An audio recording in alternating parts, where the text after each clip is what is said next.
Pada waktu itu, genaplah bulannya bagi Elisabet untuk bersalin, dan ia pun melahirkan seorang anak laki-laki.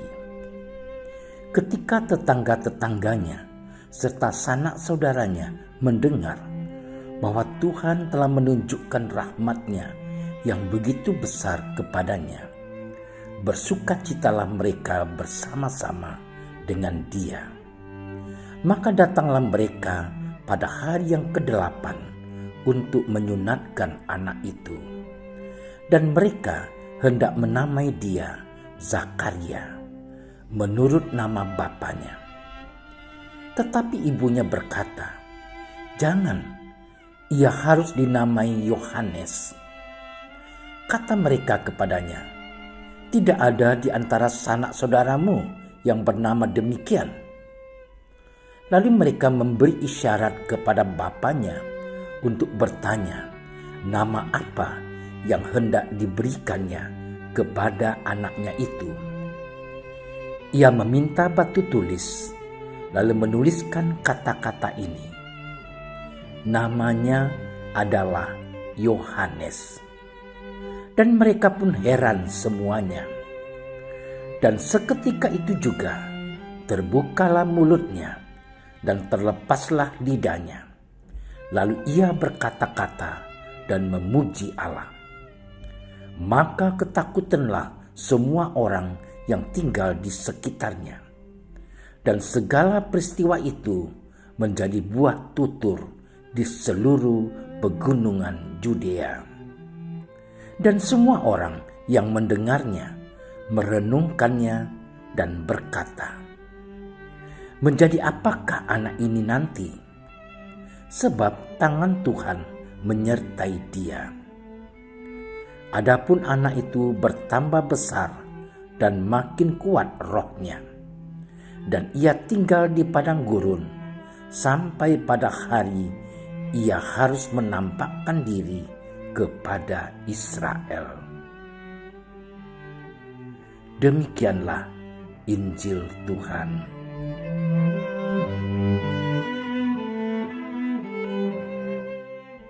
Saudara-saudariku yang terkasih, hari ini gereja merayakan hari kelahiran Yohanes Pembaptis. Yohanes artinya adalah anugerah atau belas kasihan Allah. Dengan kata lain, Yohanes merupakan anugerah atau pemberian Allah kepada Zakaria dan Elisabet. Dan pemberian nama Yohanes sangat sesuai dengan keadaan orang tuanya saat itu. Sebab saat itu usia Elisabet dan suaminya Zakaria sudah sangat tua. Dari sudut pandang manusia, Elisabet sudah tidak mungkin bisa mengandung dan melahirkan anak. Oleh karena itu, kelahiran anak mereka, Yohanes, semata-mata adalah anugerah dari Allah yang terjadi di luar pikiran dan jangkauan akal manusia. Saudara-saudariku yang terkasih, Allah berkenan menyatakan kebesaran dan kuasa-Nya, sekaligus menghapus aib Elisabet. Sebab di kalangan orang Israel, perempuan yang tidak mempunyai anak dianggap rendah dan kurang dihargai oleh sesamanya. Penambahan kata pemandi pada Yohanes semata-mata untuk menunjukkan suatu perbedaan antara Yohanes Pembaptis dan dengan Yohanes yang lain, termasuk Yohanes Rasul Yesus. Jadi, Yohanes Pemandi berbeda orangnya dengan Yohanes Rasul Yesus. Selain itu, penambahan nama pemandi mempertegas tugas Yohanes yang datang ke dunia untuk mempermandikan dan mempertobatkan orang-orang Israel.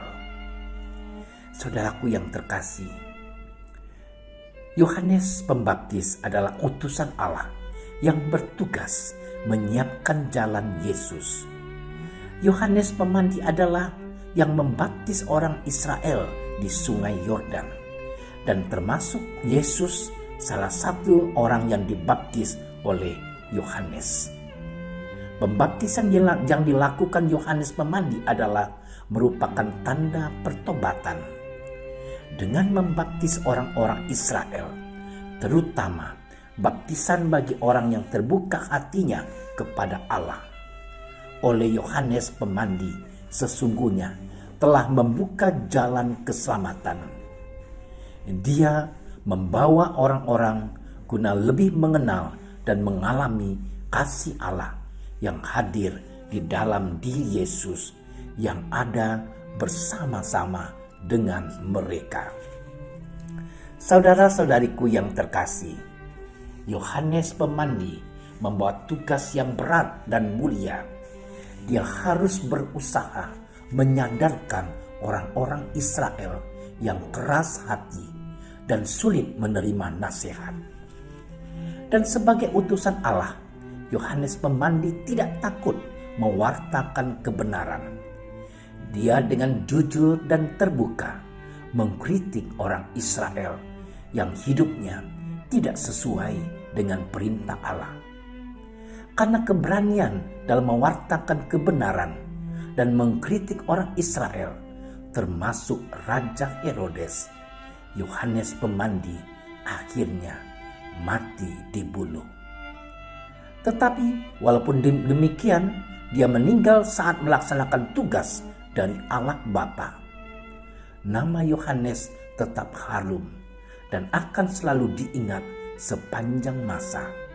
Untuk itulah Gereja Katolik secara khusus merayakan juga hari raya kelahiran Santo Yohanes Pemandi. Saudara-saudariku yang terkasih, sebagai umat Kristiani, kita perlu meneladani keberanian dan kesetiaan Yohanes Pemandi.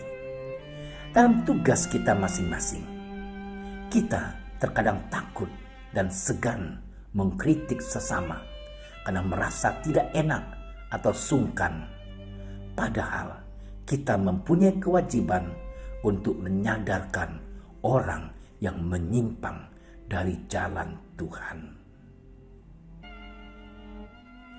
Ya Bapa yang Maha Kasih, karuniakanlah kepada kami telinga seorang murid dan ketaatan seorang hamba, supaya sabdamu yang telah kami dengarkan sungguh dapat kami laksanakan di dalam hidup kami. Semoga dengan demikian hidup kami akan memancarkan kasih-Mu yang besar bagi semua orang. Amin. Terima kasih sudah menyaksikan renungan hari ini. Jangan lupa like, subscribe, dan aktifkan tombol loncengnya agar Anda yang pertama mendapatkan notifikasi updatean renungan harian dari Komsos Keuskupan Padang. Dan bagikan ke sosial media agar saudara-saudara kita dapat mendengarkan dan merenungkan firman Tuhan.